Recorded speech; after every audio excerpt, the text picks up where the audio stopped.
12 years is a long time to wait for a game, but the Diablo faithful have had to do just that since developer Blizzard released Diablo 2 in 2000. Since then people have leveled and looted for years and gradually mastered its gameplay systems. Blizzard too has learned a lot over the last decade and has wisely applied these lessons to the design of Diablo 3. At its most basic level, Diablo 3 is still largely the same game, but with flexible skill systems that encourage you to constantly reshape your hero into whatever you need them to be.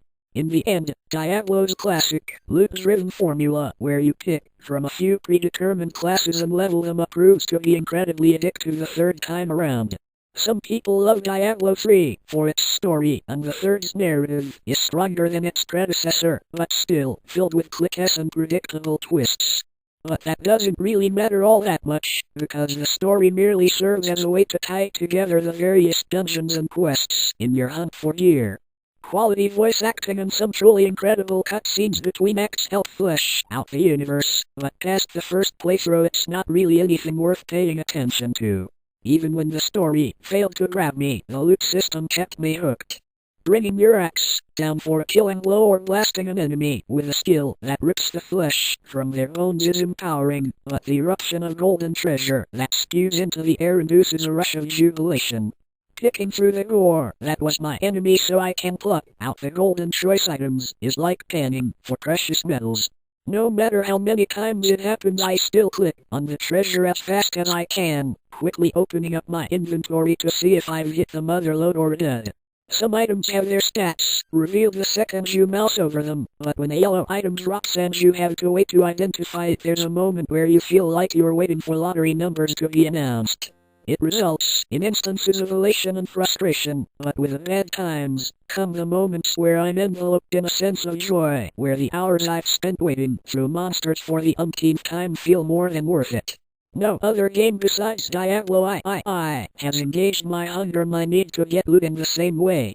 I dream about it at night, seriously, and dwell upon it while I write this sentence. Even when the randomly generated magic items have stats you don't need, they have a lot of value, even more so than before due to Diablo I's revamped economy.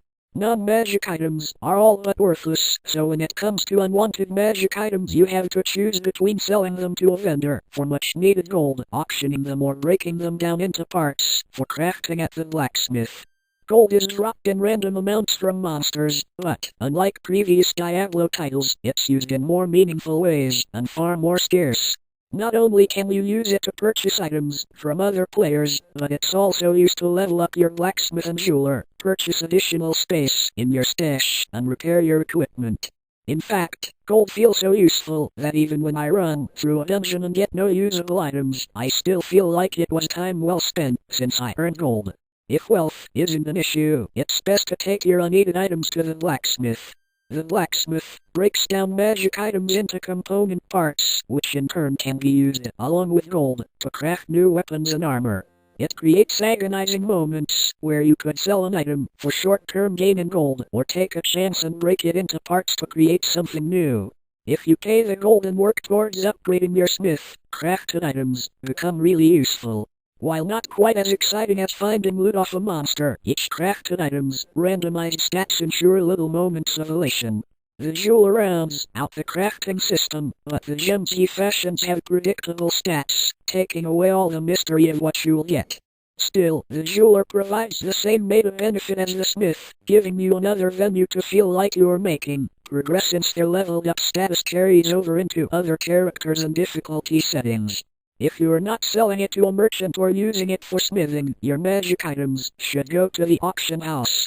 Here you can enter a virtual market, powered by the community, though currently only for gold transactions, because the real money auction house has yet to be implemented despite appearing as a bullet point on the back of the box, selling items either straight from your stash or directly off of one of your characters.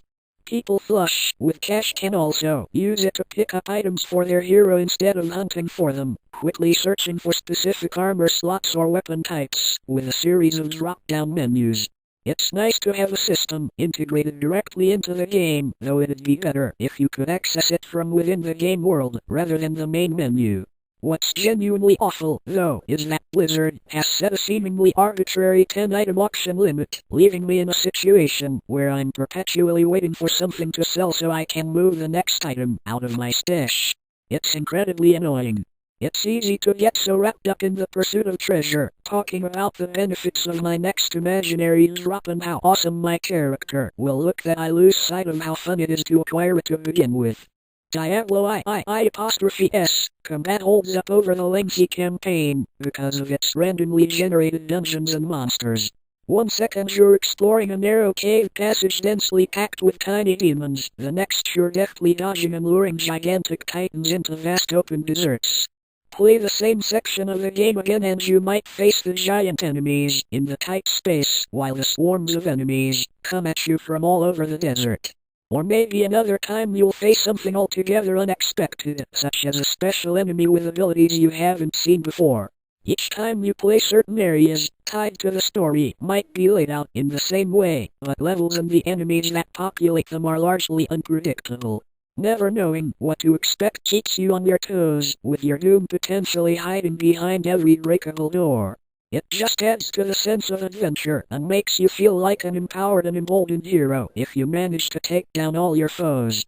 But your hero would hardly be heroic without his wide array of abilities, which are doled out at just the right increments and not connected to any permanent choices.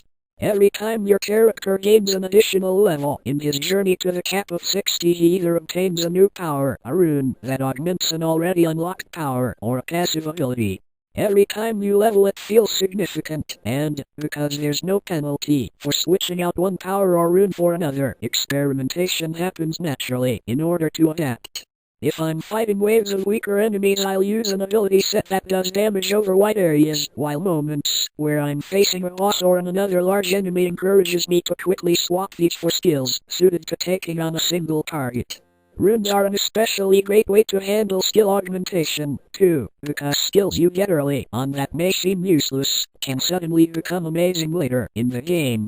For instance, my witch doctor has a skill that summons frogs, but with runes I can summon one great frog that consumes an enemy whole, or make it rain frogs from the sky and poison enemies over time.